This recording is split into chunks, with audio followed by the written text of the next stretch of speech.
रायगड जिल्ह्यातील गुन्हेगारी घटनांच्या व प्रामुख्याने महाड शहरातील घरफोडी व एमआयडीसी पोलिसांकडून दुचाकी रॅकेटचा झालेला पर्दाफाश या पार्श्वभूमीवर पत्रकारांशी व नागरिकांशी संवाद साधत महाड शहरात काही महिन्यात झालेल्या घरफोडीच्या घटनेतील एक सराईत गुन्हेगार रोहित चेतन शेट्टी याला स्थानिक गुन्हे शाखेच्या पथकाने अटक केल्यानंतर त्याच्याकडून 12,25,000 रुपये किमतीचा मुद्देमाल जप्त करण्यात आलाय।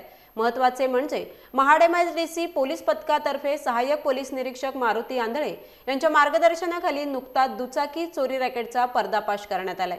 यामध्ये 3 आरोपींना अटक करून त्यांच्याकडून चोरी केलेल्या 12 दुचाकी हस्तगत करण्यात आल्या होत्या। कार्यक्रमाच्या निमित्ताने या दुचाकी देखील त्या मूळ मालकांना रायगड जिल्हा पोलीस अधीक्षक सोमनाथ घारगे यांच्या हस्ते सुपूर्द करण्यात आलेत।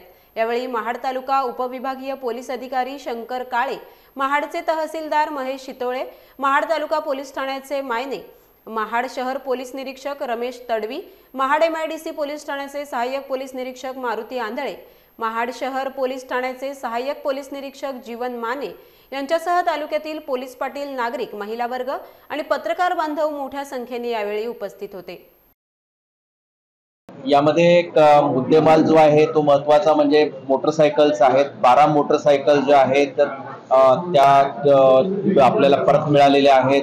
यामध्ये जे आरोपी मिळालेले आहेत ते एमआयडीसी पोलीस स्टेशननी जे काही प्रयत्न केले त्याच्यातून ते आरोपी मिळाले आणि एक मोटरसायकल जेव्हा मिळाली त्याच्यातून पुढे मिळत गेल्या नाही। एकूण आता 12 मोटरसायकल मिळालेले आहेत। त्यामधल्या काही मुंबईच्या पण आहेत आणि बऱ्याचशा ज्या काही ती रायगड जिल्ह्यातल्या आहेत।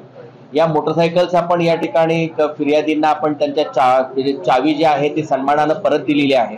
खरं वास्तविक आपल्या एखाद्या वस्तूची चोरी झाल्यानंतर ती व्यक्ती व्यतीत होते, कारण काय की ती कुठलीही वस्तू मग ती अगदी 1 रुपयाची असेल किंवा 100 रुपयाची असेल तर त्याचं महत्त्व त्या व्यक्तीसाठी असतो आणि ती जेव्हा चोरी झालेली वस्तू आपण परत मिळवतो आणि त्या व्यक्तीला परत मिळते तर तो आनंद जो असतो तर तो म्हणजे काय की त्यांना निश्चितच सुखावणारा असतो आणि म्हणून आपण या ठिकाणी सगळ्यांना एकत्रित बोलवून तो म्हणजे मोटरसायकलच्या चाव्या आपण त्यांना सन्मानाने दिल्या आणि हे करत असताना आम्हाला निश्चितच समाधान वाटतो की आपण त्यांच्या चेहऱ्यावरचं आपण काय की हास्य आपण परत बघू शकतो।